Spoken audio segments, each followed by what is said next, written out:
This is Where We Live. I'm John Dankosky. A budget deal meant to close a massive deficit is set to be voted on at the Capitol, but what exactly is in that budget?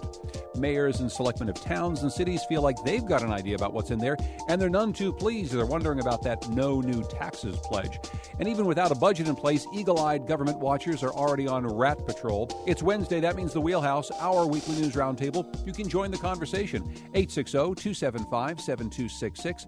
Comment on our website, wnpr.org/where we live. You can also find us on Facebook and Twitter at Where We Live.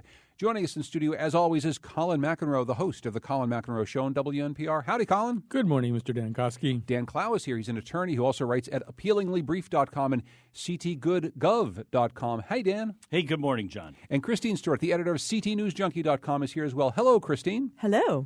So, first of all, let's start not with the Connecticut state budget, but with the Connecticut Democratic and Republican parties. They made their endorsements for congressional candidates over the last few days at their conventions. We'll get to how one party's chairman tried to keep one of our favorite reporters off the convention floor.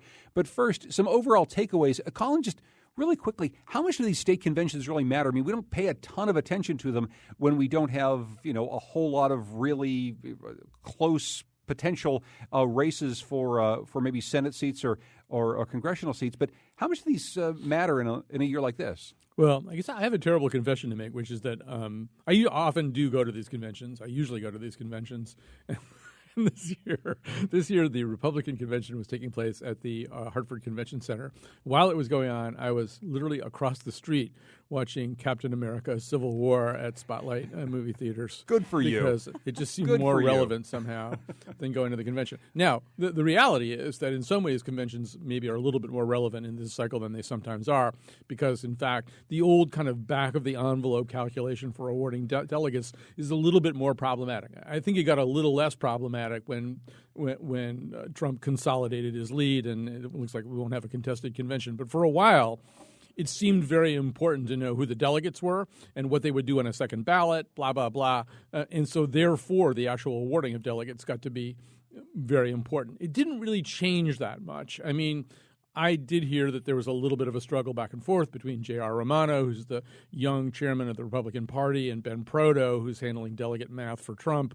But there isn't ever any question about who will prevail in a situation like this. Proto and Trump will prevail. Once you've won, you pretty much get to dictate, at least, I mean, not all terms, but you certainly get to dictate those terms. The same thing happened 4 years ago, where there was some sense that Labriola, then the Republican chairman, could, have more say than the Romney people wanted him to have. The Romney people won. If you've won, if they're your delegates, you get to say who they are. So it was never going to be all that interesting. Now, the Democrats do something a little bit different from the Republicans as far as the congressional races.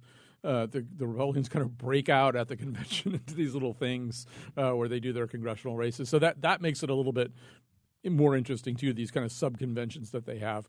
But I don't think that the things that came out of those sub-conventions aren't necessarily earth-shattering. Although I think, to a point we'll be making later, we should suspend judgment on that. Well, and before we get back to the Republicans, where most of the really interesting stuff happened, Christine, you called the Democratic Convention divided. Of course, that's in part because of the close contest in the state between Hillary Clinton and Bernie Sanders in the primary. They will essentially split the delegates. But with all of the party support behind Clinton, and you have all of these incumbents who are essentially being anointed once again to run for the congressional seats, how unusual was it for you to even write the words, a divided convention, on the Democratic side?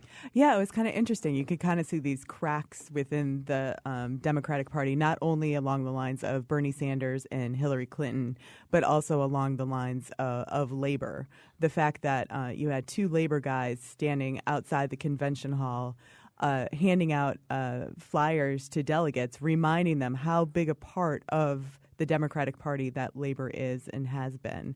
And I don't believe I don't know if she was there. I did not see her, but Lori Pelletier, who's the president of the AFL-CIO, usually is, a presence at these conventions, and I did not see her. I'm not saying that she wasn't there. It's possible she was there, but you usually don't have to remind Democrats that labor's a big part of their constituency. Exactly. So that was sort of odd. And as far as the Bernie people were outside, reminding people that even though I think it was like 28-29 divide between Clinton and Sanders as far as the delegates that are proportioned. There are 16 superdelegates in Connecticut, and their argument is that enough of the vote went to Bernie Sanders that it should be 9-7 as far as the superdelegate split goes. But the superdelegates are all elected officials and constitutional officers here in Connecticut, and they're all lining up behind Clinton. And they all, of course, lining up behind Clinton. One thing that I never got around to checking, maybe it came out at the convention, it looked on primary day or the day after primary day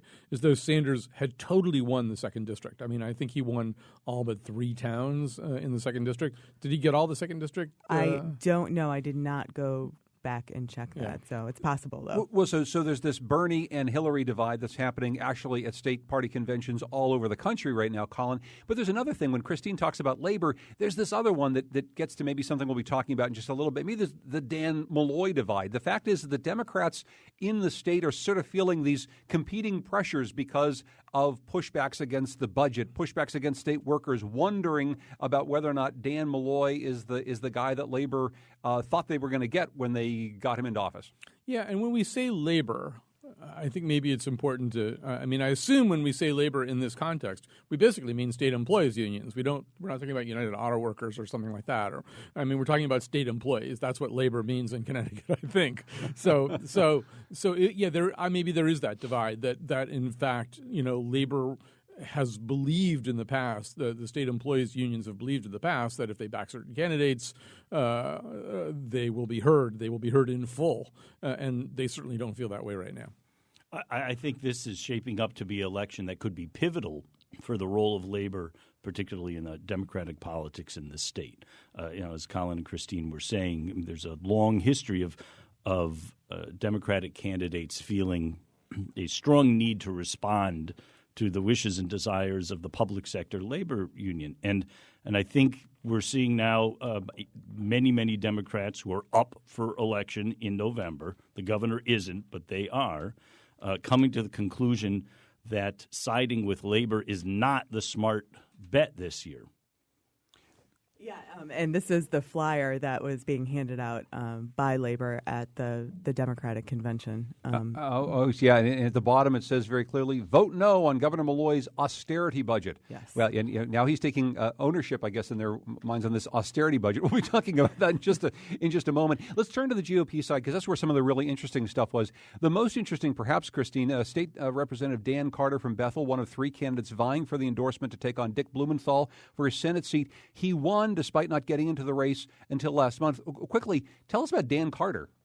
Yeah, so Dan Carter, 3-term state representative from the small little town of Bethel, didn't see that there was any viable candidates on the Republican side, or he felt that there weren't any viable candidates, even though August Wolf had been running for about a year. And he jumped into the race, and quickly, I think we saw the delegate support lining up behind him. Now, what was interesting at the convention, usually you will see, as soon as you see the vote tally not going in your favor, if you're a candidate, you're walking around the convention floor, you're reminding delegates that, that you've been out there, that you've been, that you're the better candidate. August Wolf was over on the sidelines just watching, I guess, watching the entire convention vote against him and vote in favor of Carter, and then it got even worse as time progressed. It got worse, and he lost Wolf, votes. But by the end, he lost votes, and he lost, and he said the whole thing was a sham, Colin. Yeah, first of all, I'd like to say August Wolf is also in Captain America: Civil War. He's on Iron Man's side, I'm pretty sure, but. So, yeah, at the end he said that it was a sham, it was corrupt, there was arm twisting. Well, that's a little bit like the losing team in the Super Bowl saying the other guys were pushing. That's pretty much what goes on at conventions. That's how you win conventions. You get out on the floor and you break arms and you do what you have to do. And this is kind of a piece. August Wolf, although I think he's been a very entertaining candidate, seems like he's probably a pretty nice guy, interesting, colorful background, Olympic shot putter. But there's been little indication that he knows how to run a campaign. He's had a lot of trouble keeping campaign staff. There have been these very dramatic turnovers again and again. And certainly going into the convention not knowing that you have to have a ferocious ground game if you're facing something. It's called a floor fight for a reason. So if you're not prepared to go out there and fight, you can't really afterwards say, oh my goodness, there was arm twisting going. That's what's supposed to happen at a convention. Nobody told him that.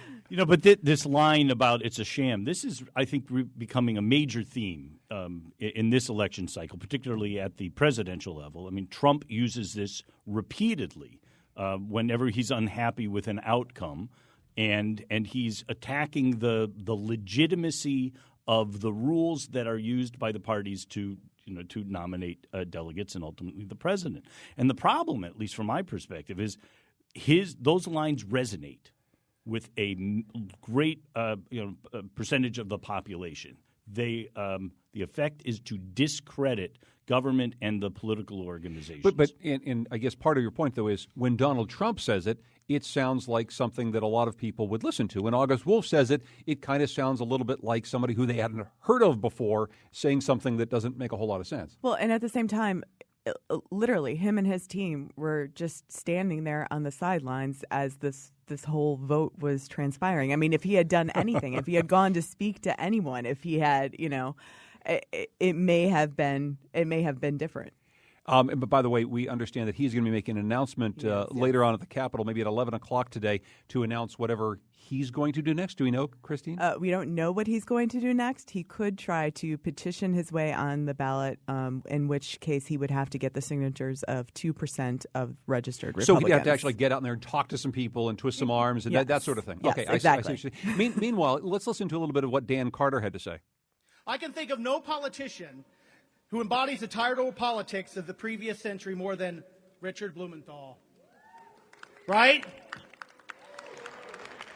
Nearly every day for the past 4 decades, Dick Blumenthal has collected a taxpayer-funded check of some kind while failing to provide any services back to the taxpayers. Dick Blumenthal is about Dick Blumenthal and no one else, and we need to retire him so we can finally use those photo ops for his scrapbook. Is Dick Blumenthal shaking in his boots, Colin? Probably not. I mean, it's very, very difficult to unseat a sitting senator in Connecticut if that senator is a Democrat. I'll never forget the words of David Pudlin when we were counting votes, or he was counting votes in the Ned Lamont race, and it looked on primary night. It was the case on primary night that Lamont was going to win. He said, when you have a sitting U.S. senator who's a Democrat, it's almost impossible to get him out of office unless he's embroiled in some kind of horrific sexual scandal or he's stealing money or something. He said, we're on the verge of turning a senator out of office because of his policies. That's almost un-American. It's very tough. Now, I actually do think that there are some interesting arguments to be made against Dick Blumenthal. And one thing, and I'm sure, Christine, that you hear this up at the state capitol, there's a group of people at the state capitol who complain a lot that our senators don't bring home the bacon, that Blumenthal is still basically kind of locked in this attorney general mode where he's constantly bringing up all kinds of nitpicky or sometimes very significant issues, but issues that are not necessarily germane to the state of Connecticut, the state of Connecticut, and that Murphy, although he much more than Blumenthal seems to have the kind of social skills that would allow him to insert himself, into this palsy-walsy world of Washington politics, where there's a little bit of log rolling that goes on, and maybe you bring home some big stuff for Connecticut. He hasn't really demonstrated that skill yet either. He's often attaching himself to these kind of signature national and international issues, which are, I think that's noble, by the way, but there are some people up at the state capitol who say, where's the bacon? Where's the earmarks, or whatever you call them now? Interesting that, Murphy has decided to kind of focus on foreign policy more so than domestic policy.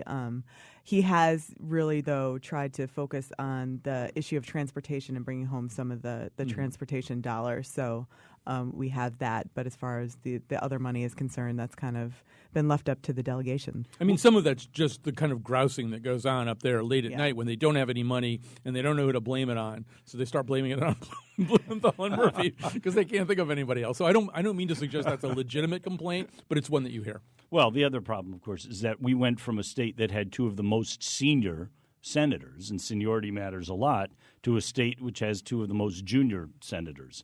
And that just makes it more difficult for them to to bring home the bacon. Well, let's just talk about a few more of the outcomes of this Republican convention. Sherman First Selectman Clay Cope won the Republican endorsement to challenge Democratic Representative Elizabeth Esty. That's in the 5th Congressional District. In the 2nd District, the Republican challenger to Representative Joe Courtney will now be Daria Novak. She won by just 5 delegates. I don't know. I'll turn to you first, Christine. Mm-hmm. Any surprises in there? And I mean, what do we know about these two candidates? So we find Clay Cope an interesting person. Daria Novak is someone we've heard about before.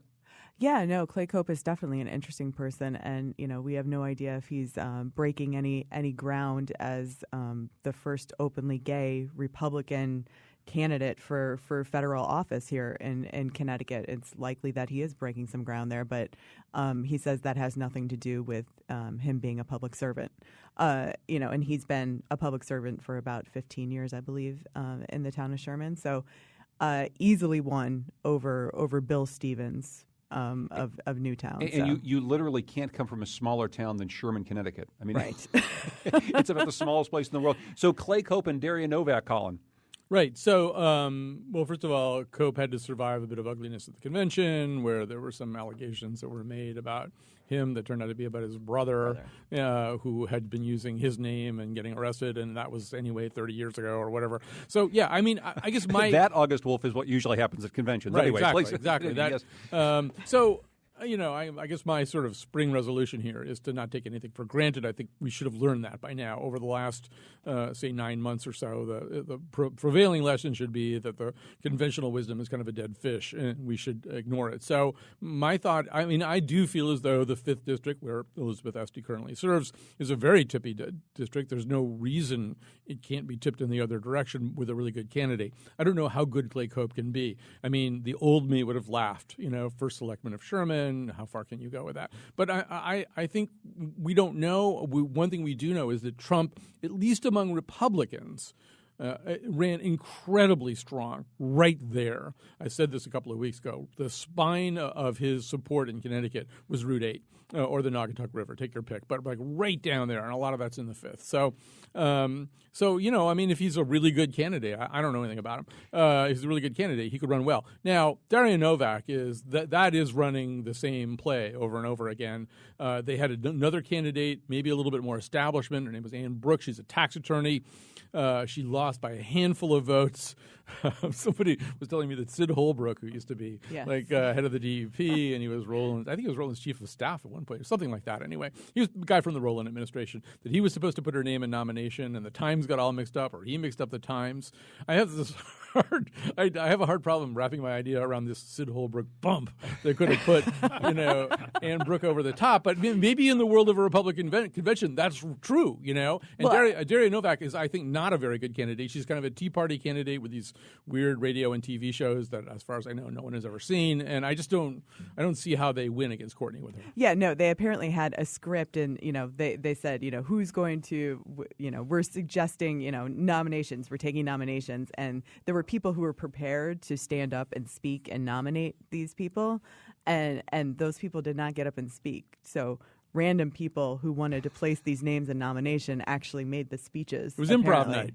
Yes. It's like an open mic night. Yes, and Daria Novak's also really cool. Well, look, and before we close out this section and talk just a little bit about the Neil Vigdor gate, I want to ask you, though, Colin, you mentioned this notion about conventional wisdom. You had drawn this Jim Rutenberg piece in the New York Times to my attention. The Republican horse race is over. He writes, in Journalism Lost, his basic argument is, the guys who look at the polls and the data and probability and conventional wisdom have just gotten it wrong. People who talk to a bunch of voters, people who actually are starting to take the pulse of America, including, the spine of the Connecticut Naugatuck River Valley, are actually starting to learn something about maybe a new kind of conventional wisdom. Do you think that we are writing off the Clay Copes of the world too quickly?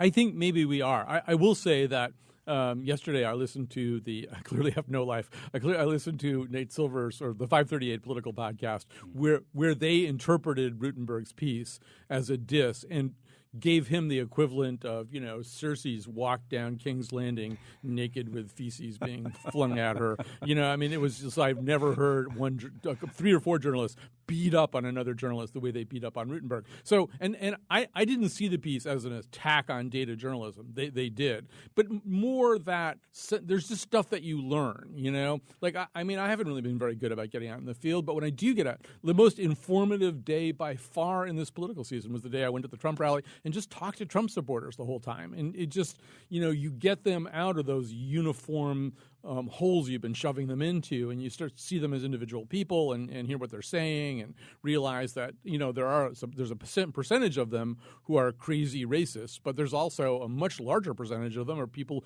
who are just looking for something. They're looking for something, and for whatever reason, this guy sounds real to them, and that's important to understand. I think I'll go with the 538 and the data anytime. In the long run, if you want to understand what's happening, you need good data. That does not mean that polls by any means are perfect, but if they're done correctly and you aggregate them, the way Nate Silver does, they tell you a much better macro story. But I think that at least from an interest perspective, reader interest perspective, talking with people on the ground, hearing what they have to say, how they're thinking, is essential. Well, and I'll just say quickly, one of the arguments that Rutenberg makes in his piece is that somehow or other Nate Silver got it wrong because he said that there was a 90% chance that Hillary Clinton would win Indiana, and actually Bernie Sanders won by a healthy margin. The point is it's 90%. It doesn't mean she's going to win. Right. That's what percentages are all about. Anyway, I digress. Christine? Just your thought on getting out and talking to voters. You've talked to a lot of them, and you've gotten a chance to hear from people, Trump supporters, people who are maybe saying unconventional things this year. Is it true maybe that we're missing some of the real story right now? No, what I thought was interesting about the Trump rally, so in talking to the Trump supporters before the rally, I asked them who they voted for in the last presidential election, and most of them had voted for Obama. And some of the people I talked to hadn't been to a political rally since John F. Kennedy ran for president. So it was definitely an interesting mix of voters, and you have to get out there and talk to them. Well, I'll tell you what we're going to do. We're going to take a break, and when we come back, we're going to talk briefly about whether or not the man who is at the helm of the GOP here in Connecticut was getting something really quite wrong by keeping one of our colleagues off the convention floor and then eventually allowing him back on, what it says about the state of the Connecticut Republican Party. We're also going to talk about the state of the state budget. There's supposed to be a special session to go in and vote for this big budget fix. When will this happen, and what's in that budget? That's coming up on the Wheelhouse right after this, Where We Live.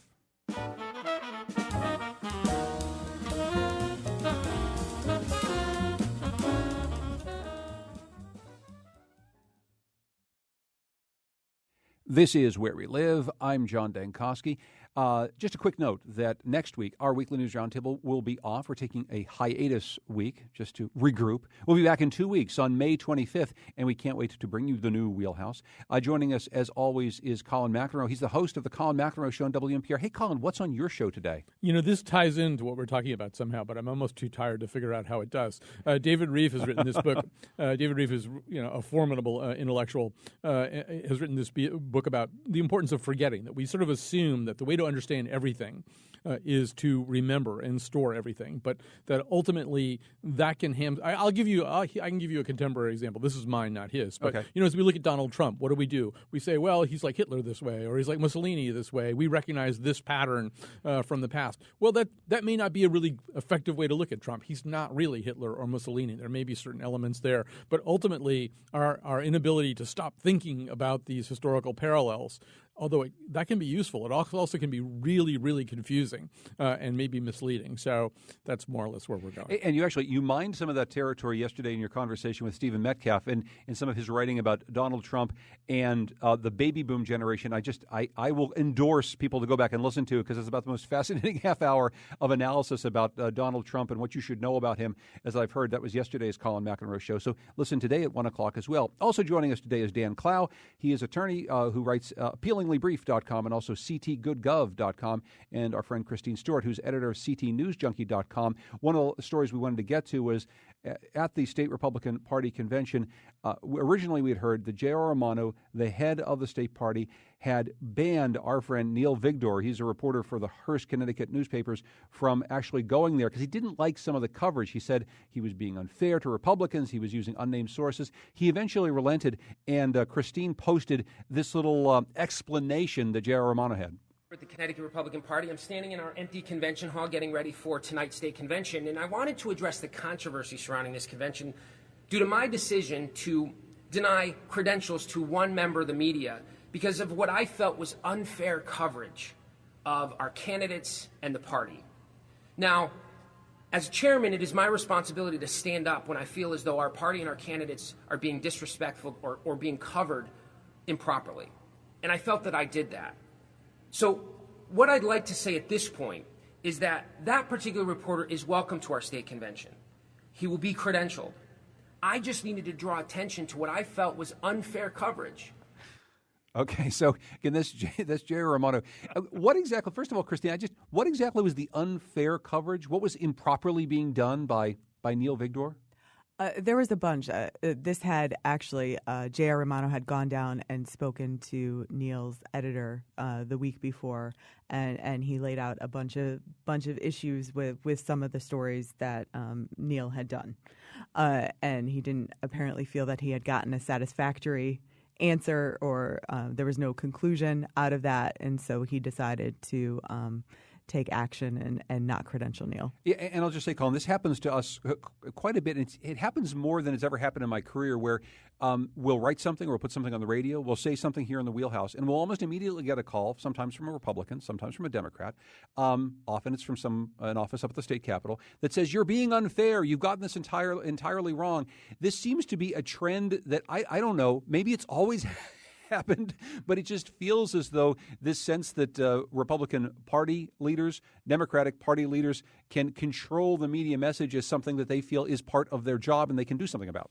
Well, you could argue that rapid response started in 1992 with the famous war room of James Carville and George Stephanopoulos, although that tended to be sort of messaging kind of out in the open field where everybody could see it. And you're absolutely right. Now there's more of this kind of going directly to the press and trying to spin the press in a somewhat more direct and manipulative at times way. But I feel as though, first of all, I'd like to make sure we don't leave out one part of this, which is that J.R. Romano, in the course of banning Neil Vigdor, sent out an email blast to state Republicans asking them to give him money to aid him in the fight against unfair journalism. So, I mean, first of all, this kind of thing goes on all the time, too. I mean, the creation of a real or straw enemy, it's usually somebody like Donald Trump or Hillary Clinton or somebody like that. And they say, if you don't want Donald Trump to take over the Naugatuck Valley, give us the money right away, $5 to check this amount, you know. And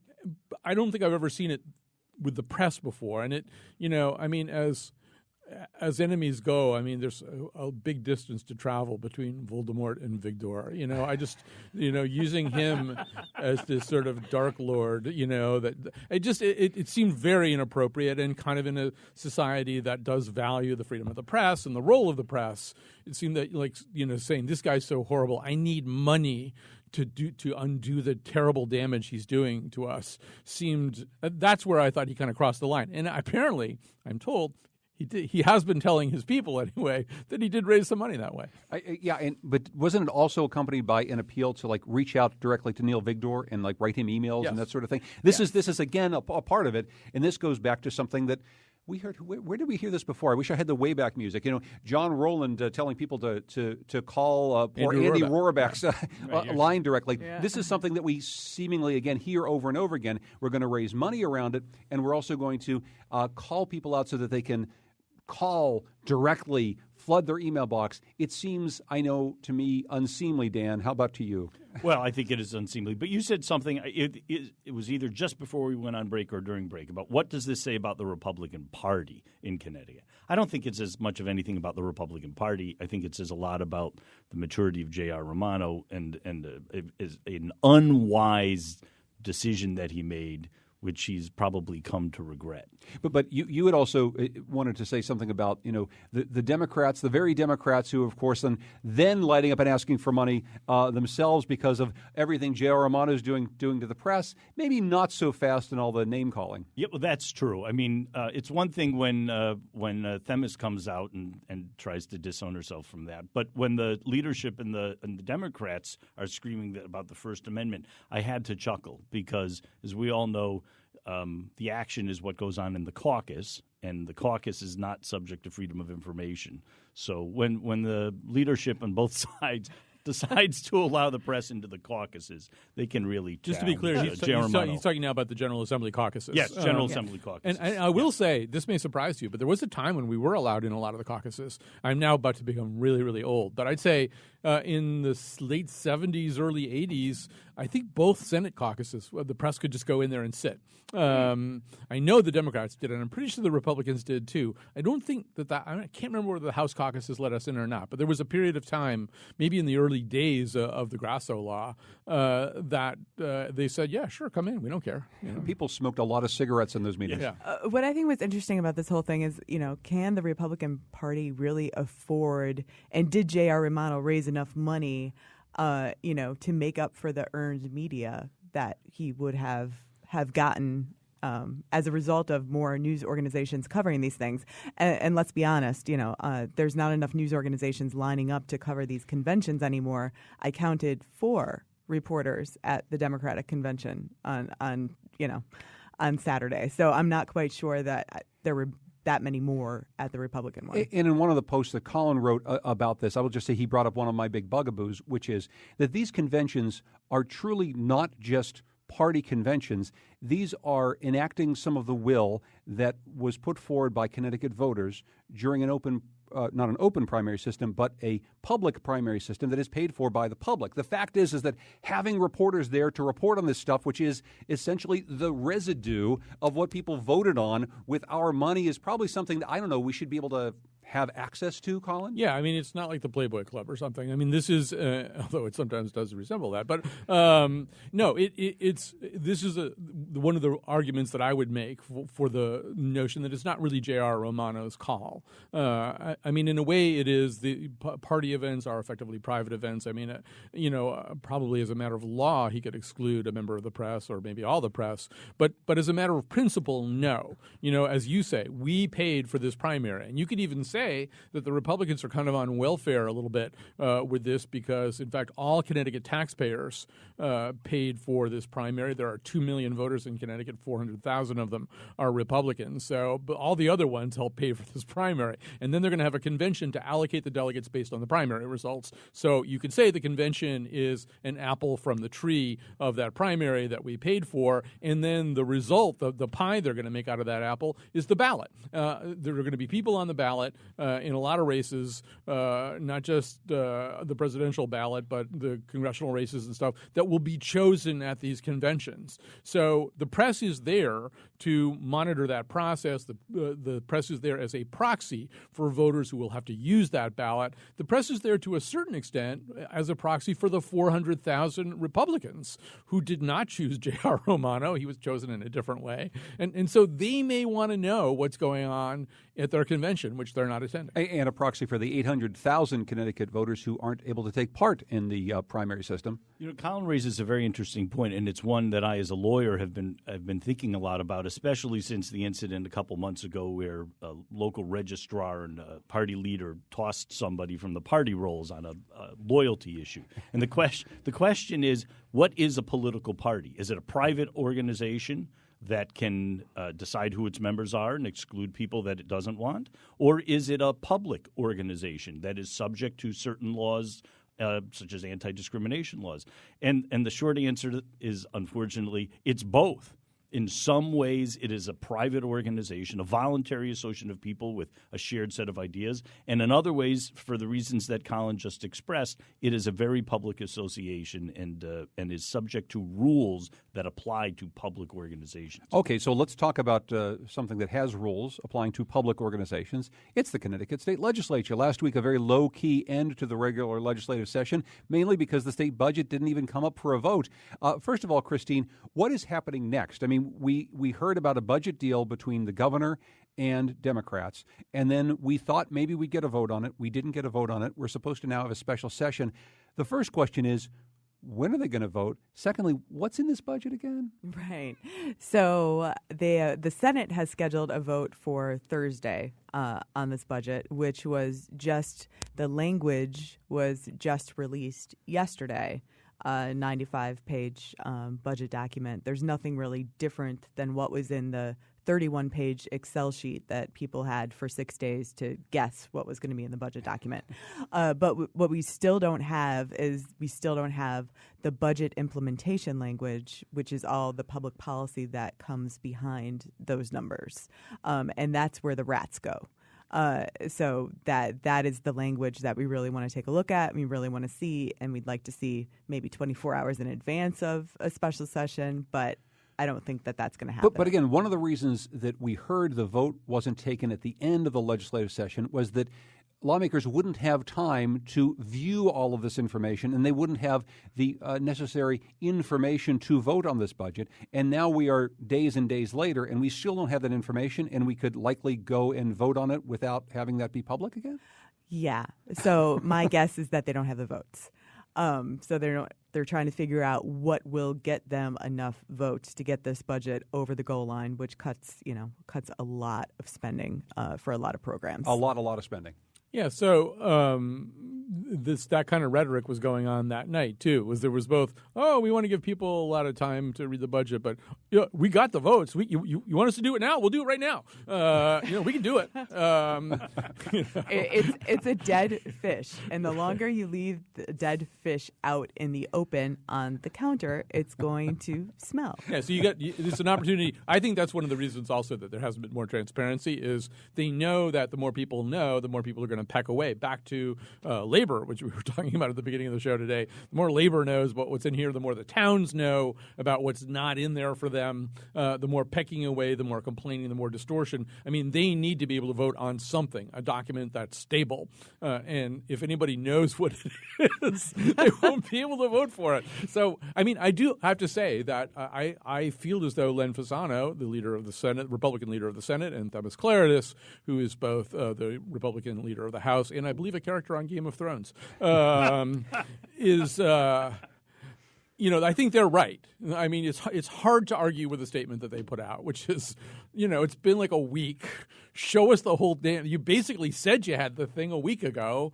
Show it all to us. Show the implementers, which are, of course, where all the really nasty stuff winds up. But I mean, you can't really understand what the budget is without seeing the implementers. That's the technical language that actually makes the budget happen. But it's also incredibly full of sewage and stuff like that. So let's see it all. Now. and I don't know how you argue against that. I think they are on very solid ground, and the Democrats have handled this poorly. Well, and this is another thing. Dan will tell you that legislature has exempted itself from FOI. So even though, a local town has to put an agenda up 24 hours before a meeting, the state legislature doesn't.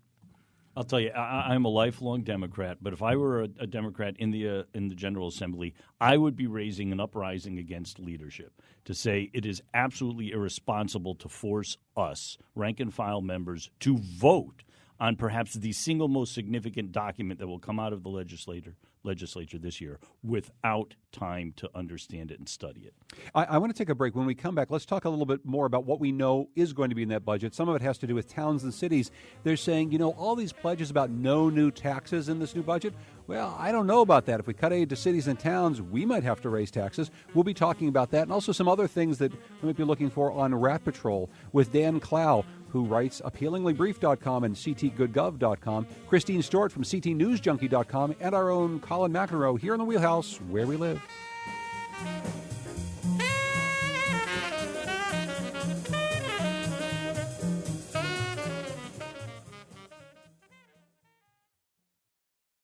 This is Where We Live. I'm John Dankosky. Coming up on tomorrow's show, it's a very special Where We Live. I'll be joined by Lucy Nalpathanchil, who's taking over as the host of Where We Live starting next week, and we're going to be doing a call-in show. We're going to be finding out what you've loved about Where We Live over the course of the last 10 years, what you'd like to hear more of. We're going to get some story ideas for Lucy, and we're going to take a bunch of your phone calls. So get ready on the phones. That's tomorrow's Where We Live. It should be a lot of fun. Today in the program, it's in the Wheelhouse, our weekly news roundtable, and we're talking with Colin McEnroe, host of the Colin McEnroe Show here on WNPR, Christine Stewart, who's the editor of CTNewsJunkie.com, and Dan Clow.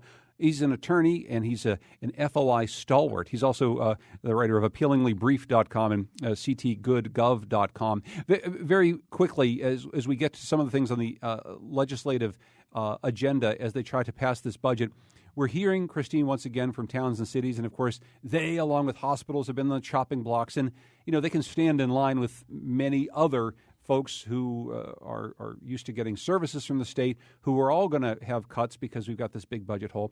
But the towns and cities are piping up and saying, hey, look, one of the things that Democrats are saying about this new budget is we're not going to have any new taxes. We don't want to raise taxes on people. But when the towns and cities get their services cut, what tends to happen is they got to raise taxes themselves. I mean, we've been hearing that sort of for years, but it seems like it's going to be for real this time. Yes, it's going to be for real this time. Cities and towns are going to have less state aid than they had previous, whether that state aid comes in the form of education funding or payment in lieu of taxes or some other grant program. They're going to have less funding than they did the previous year, and they're going to have to make up for that. And some of them have, maybe already passed their budgets and had to maybe use some wrong numbers or may have to go back and readjust some things, but, it could be a property tax increase. Well, and this was when I last had Governor Malloy on. This was part of the argument that we were having back and forth, which is that towns actually have to know as they pass their budgets how much money they're going to get from the state. And towns have property taxes, but they don't have the kind of broad taxing authority that the state government has. I mean, state government can raise money in lots of different ways. They can borrow money at a much higher level. They can raise taxes on items. They can raise taxes on yoga studios. They can do all sorts of things. But, towns really don't have anything other than raising the property tax. Yep. Cities and towns, that's all they have is the property tax. So, and that was Malloy's argument back in 2011 and had been his argument ever since for maintaining municipal aid and education funding was that, it's going to increase property taxes if we don't. The towns and cities were reminding lawmakers yesterday that by passing along these essentially tax increases is a tax increase. Joe DeLong, executive director of the Connecticut Conference of Municipalities, says it's just a tax increase being put into the property tax. He says that the legislature has essentially punted the football and then gone home and told their constituents they scored a touchdown. Dan? Well, it is a tax increase, at least initially, for the towns that in the short run have no way to adjust their budgets in a meaningful way. But in the longer run, it may force municipalities to begin to economize in ways that they've been reluctant to do so in the past. For example, the press for regionalization, which falls on largely deaf ears in this state with home rule, may resonate more as towns look for ways to economize and save money. I will say, though, when you look at the map of some of the towns that are getting cut with education funding, a lot of those western towns, they've actually been doing this for years, Dan. They've been consolidating their work for years because the kids who go to school there are spread out all over all these miles with trees and bears and deer out there. At the end of the day, they've already had to do a lot of the regionalization that the rest of the state maybe should be taking up. Well, that's true for many of those towns. But then we'll take West Hartford, which I think is looking at, say, a $3 million hit on educational funding. And there are questions about whether the greater Hartford area should continue as a bunch of separate fiefdoms or find ways to consolidate police, fire, and other municipal support services. So, yeah, I mean, I agree up to a point with what Dan is saying. I think, first of all, most governors at some point realize that in terms of triage, property taxes are sort of where you need to begin. I mean, Governor Rell acknowledged that at one point, and Governor Malloy has acknowledged it at more than one point. That if you look at what people think about, what they really mean when they talk about the tax burden of Connecticut, they really ultimately mean their property tax more than they mean anything else. It just, having a car in Hartford is just insane. It costs a lot of money. Owning property in a lot of places really costs a lot of money. You want to try to drive that down. It really is a tremendous disincentive for people to live in Connecticut. So you want to do something about it, but it's not it's a conversation, as Dan is suggesting, as opposed to a simple fix. Because one reason that Hartford property taxes are very high, especially on cars, is because of tax-exempt property in Hartford. But another reason may be, this reason that Luke Broden is asking for help right now, that it's not a very efficiently run government, that there are a lot of wasteful contracts. And so you don't necessarily want to reward a municipal government with a lack of efficiency by stabilizing their property taxes without getting anything out of them in the process. So, yeah, some of the regionalization that Dan's talking about, plus some of the other stuff that you need, I think you do have to start there. But it's a longer process. You can't really do that at 10 p.m. on the last night of the session. Although they'll try. Well, yeah, and that's why they're going to say they set up this municipal revenue sharing account where they're taking 0.5% of the sales tax and they're putting it in and they're going to redistribute it to towns, and then you're going to be able to lower the car taxes in some towns. So what happens every year is that, so they took $50 million of that and they moved that back to the general fund and said, okay, we're going to lower the amount. We're going to then redistribute to the towns. And so I think the towns are like, yeah, we know that, you say you're going to do all this stuff for us and you're going to help us out. But then in the end, when you have a budget problem, you take it away. And that's the real big point. Keith Fana from the Mirror has been on here saying this for years, Christine, but it's very, very true. If every time we have a budget crisis, which is all the time, we go back and we renegotiate, well, now the sales tax money is going to go into this, and we're not going to put money into transportation. We're going to take it out and put it into this.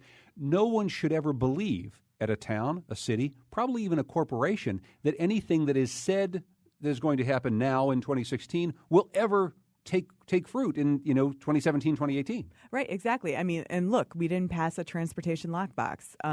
There is no spending cap. There's a commission studying the spending cap, but we actually have no enforceable spending cap. So, that we're not tying hands of future legislatures, but we're not actually doing anything meaningful. I think we are entering zombie state situation. You had Japan spent 10 years in a sort of zombie state and zombie banks. I think that Connecticut, the General Assembly, needs to address the problem in a serious and realistic fashion, make structural changes that fundamentally change the size and cost of state government. That's what they say they're doing. Well, that's right what now. they say they're doing, but I don't think they're doing it wisely. They're not doing it with enough input. It's all done in the dark, and I think everybody's trying to just limp through to get beyond the next election.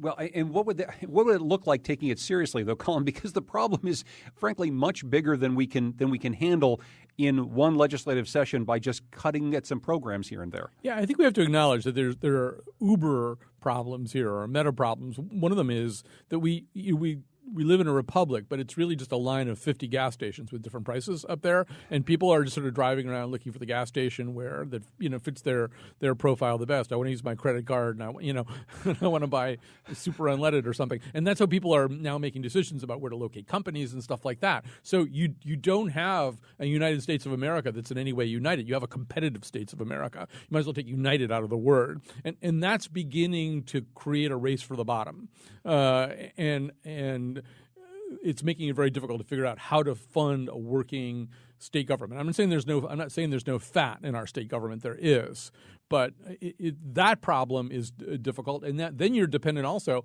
on a federal government whose priorities are all out of whack. We spend $600 billion on defense, more than the next 6 or 7 countries combined. We're not spending it on a commensurate amount on transportation or things like that people really need. I just have to, in the last minute, I just have to bring this up, though. As we have all these big problems to solve, we saw this little amendment put forward by Democratic lawmakers, including Minnie Gonzalez and Ed Vargas.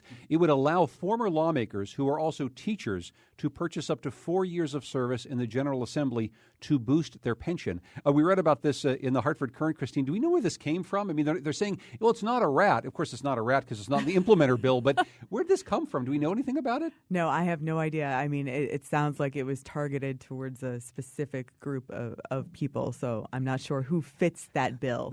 We were trying to find exactly who this person is, Colin. Squeak, squeak, squeak. It's a rat. I mean, who was the Finance, Revenue, and Bonding Chairman? She had a rubber rat that she would put up like on her desk. Eileen Daly or it was. No, it was Ann. Well, anyway, it doesn't matter who it was. But there was a legislator who used to take a rubber rat out and put it on her desk in the middle of debates. This is clearly a rat. And so we'll be on Rat Patrol.